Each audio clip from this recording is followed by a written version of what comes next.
aí, beleza? Vamos dar continuidade aqui à nossa aula sobre princípios básicos da musculação. E hoje vamos falar agora do princípio da sobrecarga. O princípio da sobrecarga diz que para que um músculo se adapte, atingindo o objetivo do indivíduo, é preciso aplicar uma sobrecarga nele.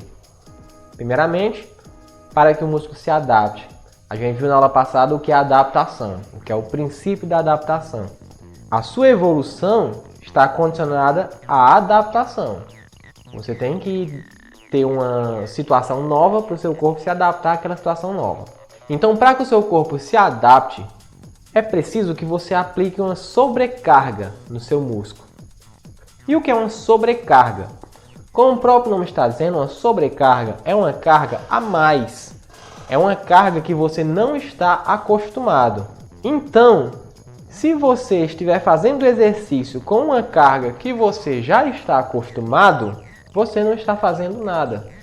O seu corpo não vai evoluir. Como é que o seu corpo vai se adaptar a alguma coisa que ele já está acostumado? Como é que pode? Não tem como. Então tem que ser uma coisa que você não está acostumado.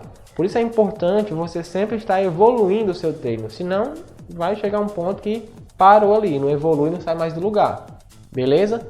Então basicamente é isso. Olha, um estímulo, ou seja, um exercício, um estímulo fraco não acarreta alteração nenhuma no seu corpo. Porque o seu corpo já está acostumado com aquilo. Então parou ali, morreu Maria Preá. Um estímulo forte vai acarretar adaptação. Então, uma pancada ali no seu corpo, uma coisa que ele não estava acostumado, aí ele vai ter que se adaptar para se acostumar com aquilo. Porém, tem um limite. Um estímulo muito forte causa danos ao corpo. Ele não vai conseguir se recuperar daqueles danos. Tem um limite. A gente não é nem um Saiyajin, que quanto mais apanha, mais forte fica. A gente até que tem isso, mas não como eles. Se fosse assim, você pulava de um avião e quando caísse no chão, você virava um Superman. Mas não é assim, né? Existe um limite de danos que você pode causar ao seu corpo para que ele possa se recuperar e ficar mais forte. Então tudo isso tem que ser ali controlado. Tem que ser controlado. Você tem que saber o tanto de dano que você pode causar para que ele possa se recuperar. Por isso que você tem que ter um acompanhamento profissional. Não é tão simples. Porque se for fraco ali o exercício, você não está ganhando nada. Se for forte demais, você vai ter prejuízo para o seu corpo. Então não é também assim, quanto mais peso eu pegar na musculação, melhor. Não. Existe um ponto ali que vai acontecer o que a gente chama de overtraining.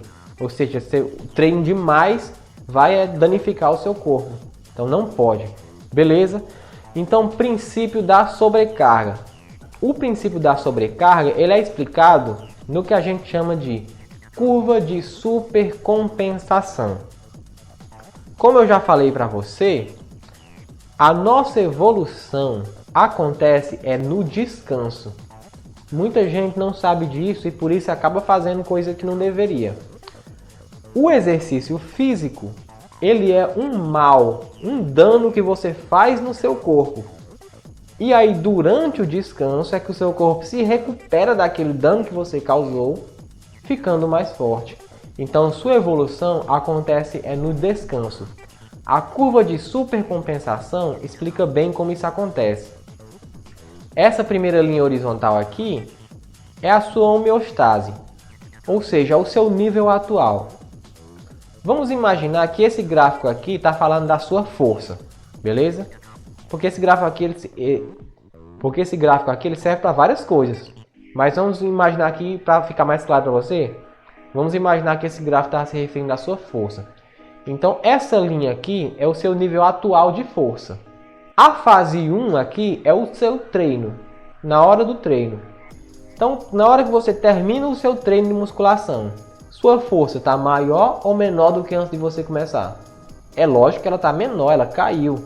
Então, no treino, cai. Beleza? Já no descanso, acontece a fase 2 aqui, que é chamada de compensação. Então, o seu corpo vai se recuperar daquilo que você causou. Beleza? Só que aí entra na fase 3, que a gente chama de supercompensação. O seu corpo não vai parar ali onde ele estava antes. Ele vai evoluir, porque ele percebeu que o treino foi algo que o seu corpo não aguentava. Então ele vai se preparar para poder aguentar na próxima. Então ele faz o que a gente chama de supercompensação, que é uma evolução. Então acontece isso, ó, estímulo, fadiga, compensação, supercompensação. Já essa quarta fase é o que acontece se você não der um estímulo novamente. Então, fadiguei o músculo, compensei, supercompensei. Se eu não der um novo estímulo, vai acontecer o destreino. Então, seu corpo vai retornar ao estado inicial. Beleza? Basicamente, esse é o princípio da sobrecarga. Então, agora aqui só falando melhor, explicando melhor para você entender, vamos dar aqui alguns exemplos. Olha só o que acontece no seu treino. Um treino correto, com estímulo na intensidade correta. Você chega na musculação, faz o que você tem que fazer, vai para casa, descansa, dorme, volta de novo, faz o que tem que fazer e assim vai. Então tá aqui, ó. Quando você aplica uma carga, você cai. No descanso, você se recupera e você supercompensa. E aí você tem que aplicar de novo a carga para poder acontecer de novo a supercompensação. E aí com esse ritmo de carga, carga, carga, o seu nível vai crescendo. Então acontece um efeito crescente ou positivo da aptidão física. Como eu falei para vocês, isso serve para qualquer coisa, não só para força, para resistência, para velocidade, para todas as qualidades físicas, inclusive para o seu sistema imunológico. Como você sabe, o exercício físico melhora o sistema imunológico, né? Porém, na hora do treino, é o contrário. Na hora do treino, ele cai, assim como tudo no seu corpo. Por isso que é um perigo assim a musculação abrir nesse período de quarentena, nesse período de pandemia, porque o sistema imunológico da pessoa pode baixar ali na hora do treino. Então acontece um risco de uma maior probabilidade de contaminação, né? Então vamos lá. Tá aqui, estímulo forte é desse jeito que acontece. Porém, estímulo fraco. Você vai lá para a academia pegar um halter de 2 kg. Você está fazendo o que lá? Isso não que só aconteça com mulher, mas é muito comum com mulher. Não, também com homem. Veja bem, é muito comum com mulher nos membros superiores e é muito comum com homem nos membros inferiores. Quando eu trabalhava em academia eu via muito, a mulher ia lá para musculação, aí ia fazer um exercício, por exemplo, remada unilateral com halter. Aí quando eu via a mulher fazendo com um peso de 2 kg. Eu dizia, minha filha, você está fazendo o que aqui? Por que não vai para casa descansar, assistir televisão? Você está perdendo seu tempo aqui. Não está ganhando nada com isso aí. Porque um estímulo fraco não vai trazer adaptação para o seu corpo. Então vai acontecer isso, ó. Durante o treino, a queda é pouca, porque o estímulo foi pouco, e a volta também é pouca. Só vai acontecer aqui a compensação, não vai acontecer a supercompensação, porque o estímulo foi fraco demais. Então não deu para fazer alteração nenhuma no seu corpo. Beleza? E se o estímulo for forte demais, peguei peso demais, aí é o contrário. O meu corpo não consegue nem se recuperar daquele peso, então você está danificando seu corpo e vai prejudicando, até que chega um ponto que o seu corpo diz, parou, eu não aguento mais não. E aí você vai ter que procurar ajuda, né? Então é complicado, não pense que musculação é assim, poder botar o tanto de peso que quer. Tem que tomar muito cuidado. O efeito aqui é o contrário, é o efeito decrescente. Tranquilo? Então vamos lá. Continuando aqui, agora vamos falar um pouco sobre descanso. O seu descanso tem que ter um período correto. Geralmente, os descansos mais utilizados são de 48 horas ou de 72 horas. São os mais utilizados. Esse é um descanso que dá tempo do seu corpo se recuperar e supercompensar. Mas é claro que o tamanho do descanso vai ter a ver com o treino, com o tipo de treino que você está fazendo, com a intensidade do treino. Então não é uma regra padrão assim. Mas o descanso tem que ser o tempo certo para acontecer a compensação e a supercompensação. Que aí vai acontecer esse efeito crescente que eu já falei para você. Seu corpo vai evoluir. Já se o descanso for longo, o que vai acontecer? Você vai treinar com a intensidade correta. Treinei normal, treinei bom. Só que aí o que aconteceu? Passei 2, 3 dias sem ir na musculação. Meu corpo caiu, o meu corpo evoluiu, supercompensou mas destreinou. Então não adianta de nada. Veja bem, eu vejo muito nas academias de musculação um treino dessa forma. Por exemplo, a mulher treina o treino A na segunda, o treino B na terça, na quarta treina membro superior, na quinta treina o A de novo e na sexta treina o B de novo. Ou seja, ela treina o treino A 2 vezes por semana, o B 2 vezes por semana, mas membro superior ela só treina uma vez por semana. De que adianta? O que adianta treinar um músculo uma vez por semana? E ainda mais com intensidade baixa. O que eu estou fazendo na quarta-feira? Perdendo meu tempo. E isso é muito comum nas academias aqui da região. Eu vejo muitas mulheres que fazem isso. Basicamente ela está perdendo um dia da semana no treino. Mas homens também eu vejo isso. Homens que fazem o contrário. Treinam membro inferior só uma vez por semana. Está perdendo um dia da semana. Não serve de nada. Desde quando serve treinar um músculo uma vez por semana? Está perdendo tempo. Era melhor nem treinar. Então esse é um problema em relação ao descanso. O descanso longo demais. Treinou beleza, evoluiu beleza, mas uma semana parada ele voltou para o estado de zero. E se o descanso for curto demais, como a gente sabe, o efeito vai ser decrescente. Você vai destruir seu corpo. Você treinar o mesmo músculo todo santo dia. Não dá tempo. O músculo precisa do descanso para evoluir. Sem o descanso, ele não vai evoluir. E pior ainda, aqui ele não vai apenas não evoluir. Ele vai se danificar. Porque no treino você está causando dano para ele e não está deixando ele se recuperar. Então o efeito aqui vai ser decrescente.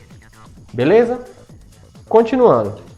Agora a gente vai falar um pouquinho sobre o princípio do volume versus a intensidade. Todo exercício, todo treino, você precisa evoluir, como eu já falei. Você não pode se manter na mesma, senão seu corpo não vai evoluir. Se você fizer o mesmo treino todo santo dia, seu corpo não vai evoluir.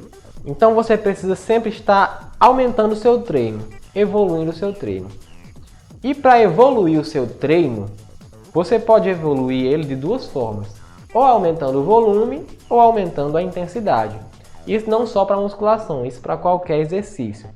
Qualquer exercício tem duas variáveis, o volume de treino e a intensidade do treino. O volume está ligado à quantidade de treino, enquanto que a intensidade está ligado à qualidade desse treino. Exemplo, vamos começar por um mais simples como a corrida. Se eu vou treinar corrida, comecei. Hoje eu fiz 2 km em 10 minutos. Beleza, foi o que eu fiz hoje. 2 km em 10 minutos. E passei uma semana fazendo essa mesma coisa. Na segunda semana eu já quero aumentar. Eu tenho duas opções para aumentar. Ou eu faço uma distância maior, ou eu faço a mesma distância em menos tempo. São duas opções. E aí qual das duas eu vou escolher? Depende do meu objetivo. O que eu quero dizer agora é o seguinte. No caso da corrida, se eu aumentei a distância, eu estou aumentando o volume de treino. Ou seja, a quantidade. Porque consequentemente se eu aumento a distância, aumenta o tempo. Eu estou aumentando aqui o volume de treino. Agora, se eu diminuir o tempo para fazer o mesmo percurso, 2 km, em vez de fazer 2 km em 10 minutos, eu vou fazer 2 km em 7 minutos.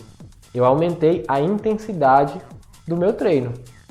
Então ele vai se tornar mais intenso. Beleza?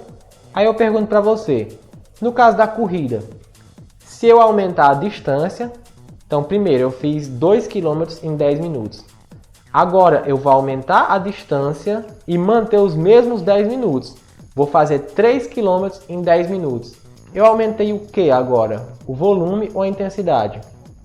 Eu aumentei a intensidade, porque o tempo de exercício vai se manter o mesmo, porém o exercício vai ser mais intenso. Beleza? Então vamos lá, continuando agora. Voltando para a musculação. O que seria a intensidade e o volume na musculação? Bom, como eu já falei para você, o volume tem a ver com a quantidade de exercício. Então, no caso da musculação, seria a quantidade de exercícios que eu faço. Por exemplo, se na primeira semana eu fiz 10 exercícios por dia, na segunda semana eu fiz 12 exercícios por dia, eu aumentei o volume de treino, beleza? Outro exemplo, se na primeira semana eu fiz 10 exercícios, mas cada exercício foi 3 de 10, beleza? Na segunda semana eu continuei nos mesmos 10 exercícios, só que cada exercício foi 4 de 10. Eu aumentei o volume? Sim, aumentei o volume. Consequentemente, o tempo vai aumentar. Se antes era 3 de 10, depois aumentei para 4 de 10, o tempo vai aumentar. Beleza? Agora, mais complicado ainda. Na primeira semana, eu treinei fazendo 3 séries de 10 repetições. Na segunda semana, eu treinei fazendo 3 séries de 12 repetições. Eu aumentei o volume? Sim ou não?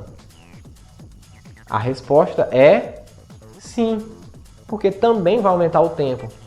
Então, se eu aumentar o número de repetições, ou se eu aumentar o número de séries, ou se eu aumentar o número de exercícios, eu estou aumentando o volume de treino, a quantidade de treino, o tempo do treino.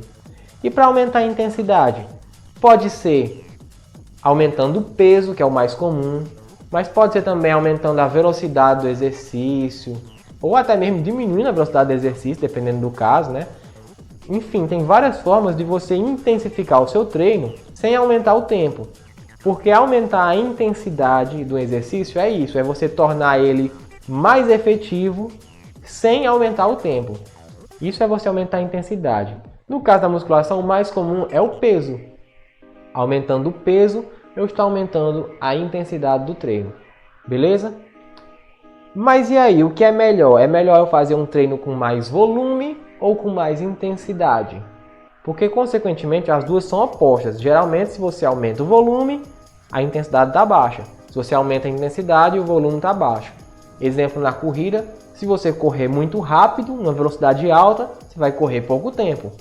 Já se você correr na velocidade baixa, você vai correr mais tempo.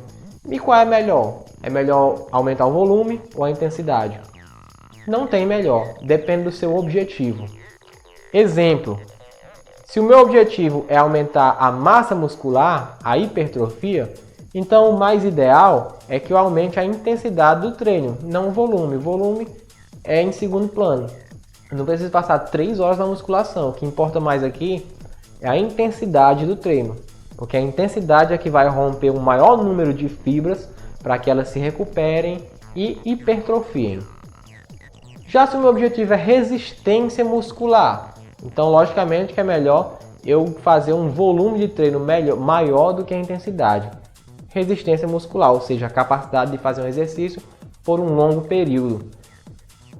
Vamos lá, você é jogador de futsal e você quer melhorar o seu rendimento no futsal. Você quer se cansar menos no futsal. Na musculação, você vai pegar muito peso? Não, porque é o oposto.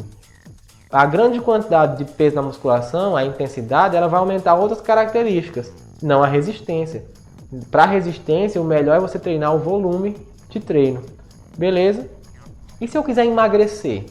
É melhor um volume ou a intensidade? A maioria das pessoas acreditam que é o volume. A maioria das pessoas acredita que para você perder peso, você tem que fazer exercícios de baixa intensidade e de grande duração. Muitas pessoas acreditam isso, mas essas muitas pessoas estão desatualizadas, porque hoje em dia não é mais assim. Hoje em dia a resposta é volume ou intensidade, qualquer um. O que importa é você gastar calorias. Para emagrecer, o que importa é você gastar mais caloria do que você ingere. Então não importa se o seu treino é com maior volume ou com maior intensidade. Beleza? Ok. E como eu faço para saber se um treino é intenso ou não? Se um treino tem um grande volume ou não? Porque isso tudo é relativo. Por exemplo, se você vai fazer uma rosca direta, que é um exercício para bíceps, com 10 quilos. Esse exercício é intenso ou não? Depende de cada pessoa. Para uma pessoa é, para outra pessoa não é. Para uma pessoa 10 quilos é muita coisa, para outra pessoa 10 quilos não é nada. Então, volume também é a mesma coisa. Para cada pessoa é uma coisa. Você não pode definir que isso é muito peso e isso é pouco peso. Às vezes você chega na musculação, a pessoa está lá levantando 5 kg no supino. Mas para ele pode ser um treino de alta intensidade. E se para ele 5 kg é muito, então 5 kg para ele vai dar o resultado que 20 kg daria para você, que 40 kg daria para você. Porque cada pessoa tem a sua necessidade. Então como é que eu posso medir aqui o que é intenso e o que não é, já que é tão relativo? A resposta é através do RM. RM significa repetição máxima. Funciona assim. O seu professor da musculação, ele vai dizer para você quantas repetições você tem que fazer. E através desse número é que ele controla a intensidade do seu treino. Em contrapartida, você também tem que ter cuidado. Cuidado em que sentido? Se o seu professor mandou você fazer 10 repetições, vamos lá, rosca direta, o seu professor mandou você fazer 3 de 10. Ou seja, ele quer que você faça 10 RM. O que é 10 RM? Preste atenção. Mandei você fazer rosca direta, 3 de 10, aí você pegou 5 quilos. Aí você fez lá 1, 2, 3, 4, 5, 6, 7, 8, 9, 10. Aí você, depois de chegar na 10, você ainda aguenta continuar. Aguenta 11, 12, 13, 14, 15, 16, até chegar no 17. Aí quando chegou no 17, você não aguentou mais. Sabe o que isso significa? Significa que o peso que você pegou não era um peso de 10 RM, era um peso de 17 RM. Ou seja, é uma medida de peso. Aquele peso para você era um peso de 17 RM, repetições máximas, ou seja, você chegou no máximo na 17ª repetição. E se aquele peso era de 17 RM, então estava errado, porque o professor queria que você fizesse com um peso de 10 RM. Então tem que ser um peso que na 10ª você não aguente mais, você não consiga chegar na 11ª. Esse é o objetivo, porque é assim que o professor controla o seu treino. Então se eu passei 3 de 15, você pega um peso de 15 RM. Se eu passei 3 de 8, você pega um peso de 8 RM. Se você fizer 10 repetições com um peso de 15 RM, você não está fazendo nada. O peso tem que ter as RM corretas, beleza? E aí a gente entra aqui nos objetivos. Se o seu objetivo é ganhar força no músculo, o seu treino vai ser entre 4 e 6 RM. Ou seja, um treino com 4 séries de 6 repetições. Se o objetivo é só ganhar força, então esse treino é muito utilizado por halterofilistas, né? Levantadores de peso profissionais. Já se o seu objetivo é hipertrofia, o seu treino vai ter entre 6 e 12 RM. E se o seu objetivo é resistência muscular, seu treino vai ser entre 12 e 15 RM. Sempre o seu professor vai começar pela RM maior. Então se você chegou na musculação hoje e você quer hipertrofia muscular, você vai começar com um treino de 12 repetições. Você não começa com o menor, pelo contrário, você começa com o maior e vai diminuindo. Por quê? Porque quanto menor a RM, maior é o peso. Então você não pode chegar pegando todo o peso porque seu corpo não está acostumado. Então você vai começar ao contrário, você vai começar com uma RM alta e essa RM vai baixando ao longo do treino. Até chegar aqui a um exemplo de 6 repetições máximas, que aqui é bem extremo. E se eu quero emagrecer, eu vou fazer um treino de quantas RM?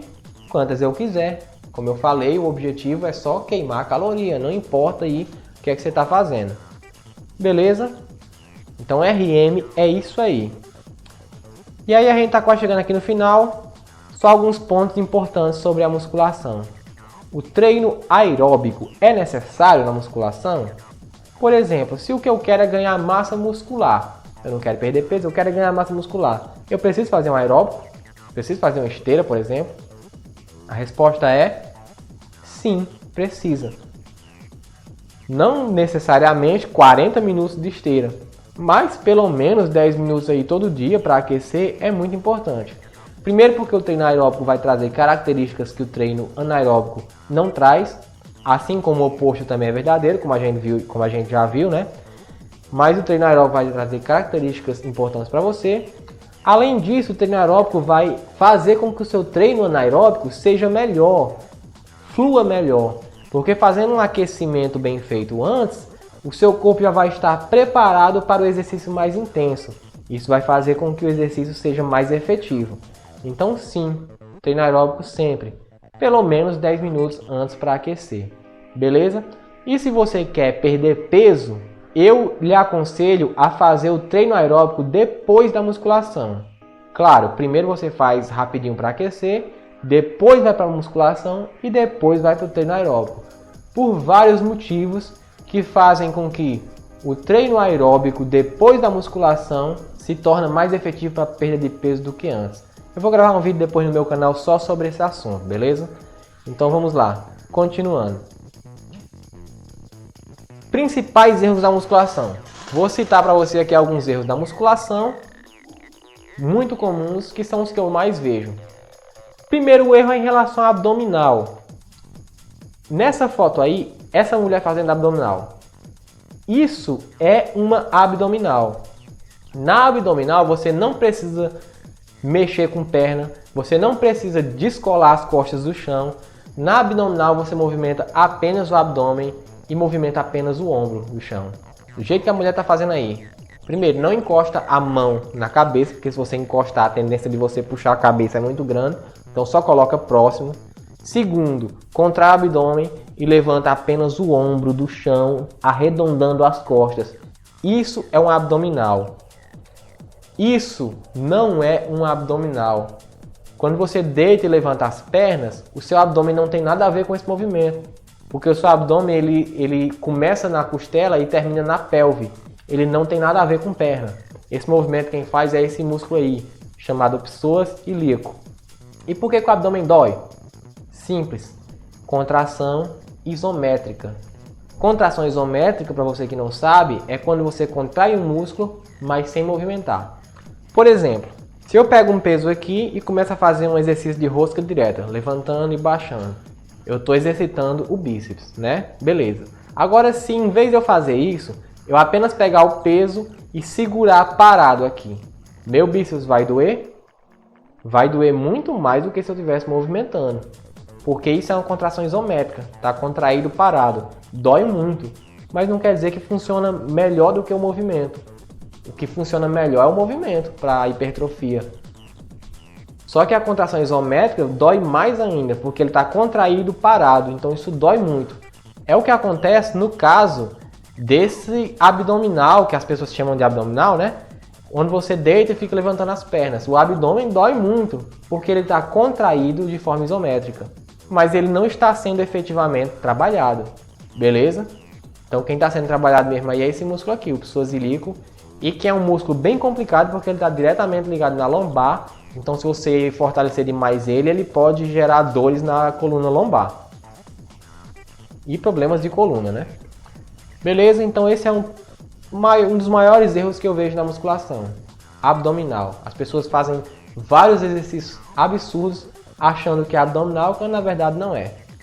A mesma coisa se você fizer o contrário. Você ficar com as pernas no chão e o seu tronco subindo e descendo. Não é abdominal. O seu abdômen está sendo contraído de forma isométrica. Eu não estou dizendo que você não pode fazer esses exercícios. Pode sim. Mas saiba que eles não são efetivos para o abdômen. Beleza? Mas eu mesmo às vezes faço, porque não deixa de ser um treino isométrico. O treino isométrico também é utilizado, então às vezes eu faço esses exercícios também. Mas é importante você ter consciência disso. Além do mais, você tem que tomar cuidado com esses exercícios, porque eles forçam muito a lombar e as pessoas não se ligam nisso. Beleza? Então vamos lá, o próximo erro muito comum é a questão do agachamento. Veja bem, preste atenção aqui. Nesse agachamento com barra, o correto é esse. A barra está exatamente sobre os pés da pessoa. Tá vendo? Então o glúteo fica lá para trás e a barra está exatamente em cima dos pés. Porque esse posicionamento faz com que a sua coluna fique protegida da ação do peso sobre ela. Mas o que a gente vê muito na musculação é isso, ó. A pessoa fica aqui com a coluna reta e os pés para frente. A gente vê muito isso no agachamento guiado. Bota os pés lá na frente e fica agachando. Isso é terrível para a coluna. Porque além da lombar estar na posição ruim, o peso está gerando uma pressão nas vértebras. Isso pode gerar até uma hérnia de disco muito fácil. Então, esse exercício não é assim. Qualquer agachamento tem que ser da forma que você está vendo aqui, ó, a barra acima dos pés. E isso aqui eu vejo demais na musculação, esses pés lá para frente. Beleza? Continuando, outro erro bastante comum, e esse é comum mesmo, é a questão do desequilíbrio de força. A gente sempre precisa treinar da mesma forma o músculo agonista e o antagonista. O que é um músculo antagonista? O músculo antagonista é o músculo oposto a determinado músculo. Por exemplo, o antagonista do bíceps é o tríceps. Os dois trabalham na mesma articulação, que é o cotovelo, só que um para um lado e o outro para o outro lado. Então são músculos antagonistas, beleza? Você tem que treinar os dois na mesma proporção. Porque se eu treinar um mais do que o outro, vai acontecer que a articulação vai sofrer uma força maior para um lado do que para o outro. Isso vai prejudicar a sua articulação, gerando vários problemas ao longo da vida. Muita gente treina muito peito e esquece das costas. Isso gera, por exemplo, além de problemas no ombro, problemas na coluna, inclusive hipercifose, já que o peito puxa para frente. Então a pessoa que treina muito peito e pouco costas vai ficar assim, essa postura aqui. Então você tem que tomar cuidado com o treino dos antagonistas. Outro exemplo, muitas mulheres treinam demais a parte da frente da coxa, quadríceps. Tem mulher que faz 10 agachamentos, que somando as séries dá aí 40 séries de agachamento num dia. E para a parte de trás da coxa faz 4, 5. Isso vai gerar um problema no seu joelho a longo prazo. Outro exemplo, o abdômen. Muita gente treina demais o abdômen e esquece de treinar os paravertebrais, que é esse exercício aqui, ó, que é o contrário do abdominal. Você treina a parte de trás das costas. Senão o abdominal também vai gerar um problema na coluna, se você não treinar a parte de trás das costas. Outro exemplo aqui que quase ninguém faz é treinar a parte da frente da canela. Todo mundo só treina a parte de trás, que é os gastrocnêmios. Isso pode gerar um problema no seu calcanhar. Beleza? Então o desequilíbrio de força é um problema muito sério, que gera muitos prejuízos a longo prazo. Então o que eu tinha para falar para você sobre musculação era isso. E até uma próxima aula aí no nosso canal. Valeu, até a próxima.